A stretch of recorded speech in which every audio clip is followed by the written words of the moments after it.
All right, let's get right into it. We're diving into one of the hottest debates in the React world right now. You've got the heavyweight champion, Next.js, going up against a super promising new challenger, TanStack Start. This is the 2025 face-off you've been waiting for.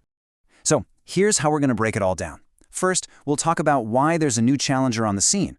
Then we'll get into their competing philosophies and the huge divide in developer experience.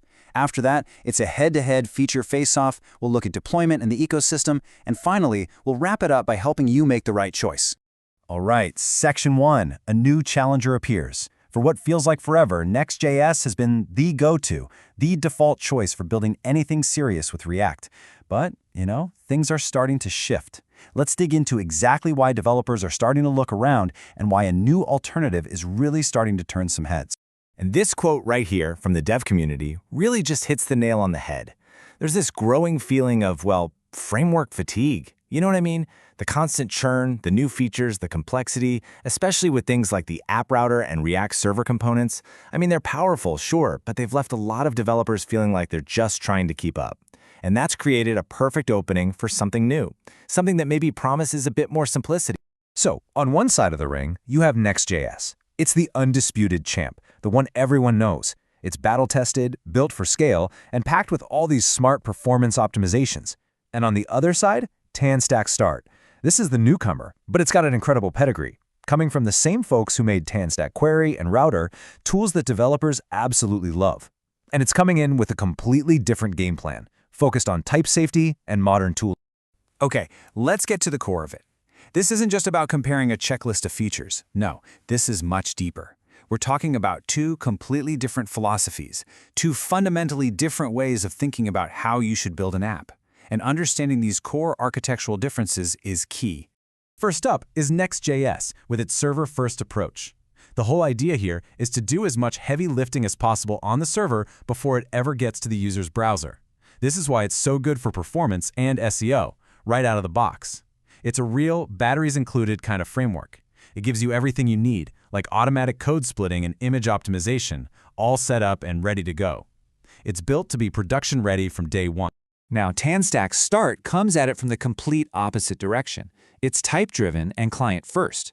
Instead of a lot of framework magic happening behind the scenes, it puts you, the developer, firmly in the driver's seat. Everything is explicit. The goal is end-to-end type safety, which means you get way more control and predictability over your code. No hidden surprises. So these big ideas and philosophies are great, but what does it actually feel like to work with these tools every single day? That's the developer experience. And let me tell you, there is a massive divide here. Let's get into it. And boom, here's maybe the biggest difference you'll feel right away: the dev server. A lot of developers will tell you that Next.js, it can feel a bit sluggish. Even with its fancy new turbo pack, startup times, and hot module replacement, that's when your changes show up instantly. Can lag. But TanStack Start? It's built on Vite. And if you've ever used Vite, you know what that means. It is blazing fast. We're talking near-instant startup. And look, this isn't just about being impatient. Dev speed really matters. A faster feedback loop means you can try more things, you can stay in that flow state where you're just locked in and productive, it's less frustrating, and honestly, it's a lot easier on your computer's CPU and RAM. It just makes the whole process smoother. Okay, let's get into the nitty-gritty. Time for a key feature face-off. We're going to look at how each framework handles the big stuff: routing, fetching data, and what it takes to migrate from one to the other. Let's start with routing. Next.js uses its famous file-based routing. It's super easy to get started with, but it can be a little loosey-goosey with type safety, especially with dynamic routes. TanStack, on the other hand, brings its A-game with the TanStack router. We're talking fully aggressively type-safe routing from end to end. What does that mean? It means your code editor can tell you when you've made a mistake with a URL before you even run the code. It catches a whole class of bugs that can be really annoying in Next.js.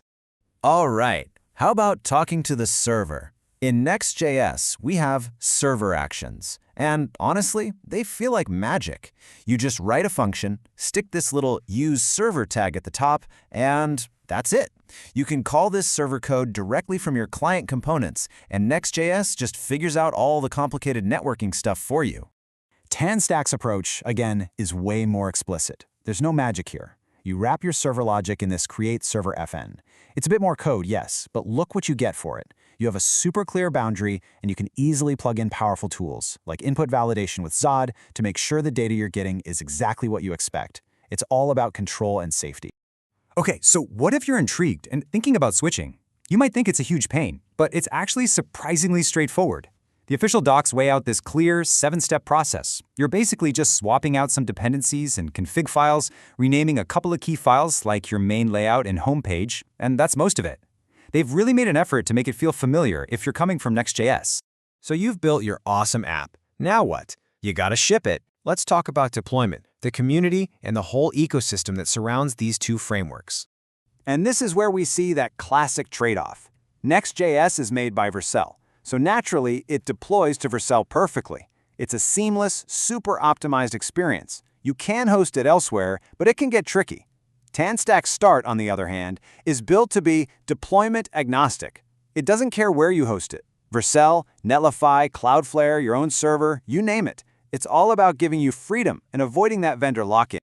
Looking at the bigger picture, Next.js is the clear veteran here. It's been battle-tested in production by some of the biggest companies in the world for years.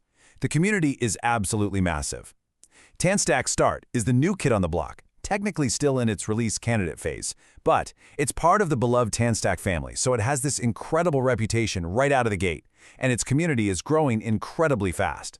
The support, especially on Discord, is top-notch. All right, the moment of truth. After looking at all of this, how do you actually pick one? There is no single best answer for everyone, of course, but we can give you a really clear way to think about it so you can make the right call for your project. So you should probably stick with Next.js if you're all in on the Vercel ecosystem, if you love that convention over configuration style that gets you moving fast, if you want to use the latest and greatest React features like server components right now with full support, and you need that best-in-class SEO without a lot of fuss. It's a rock-solid, proven choice for a reason. On the other hand, TanStack Start is going to be a great fit if you live and breathe type safety and want it everywhere. If you hate the idea of being locked into one hosting provider, if you'd rather write explicit code instead of relying on magic. And of course, if you're already a fan of TanStack Query or Router, this is going to feel right at home. It's for the developer who wants total control. And that really brings us to the big question, doesn't it? What is the future of React development? Is it powerful, convention-based magic that does a lot of the heavy lifting for us? Or is it explicit, type-safe control that puts us in command of every single detail? Ultimately, the frameworks we choose to use are the ones that shape that future. Thanks for joining me for this breakdown.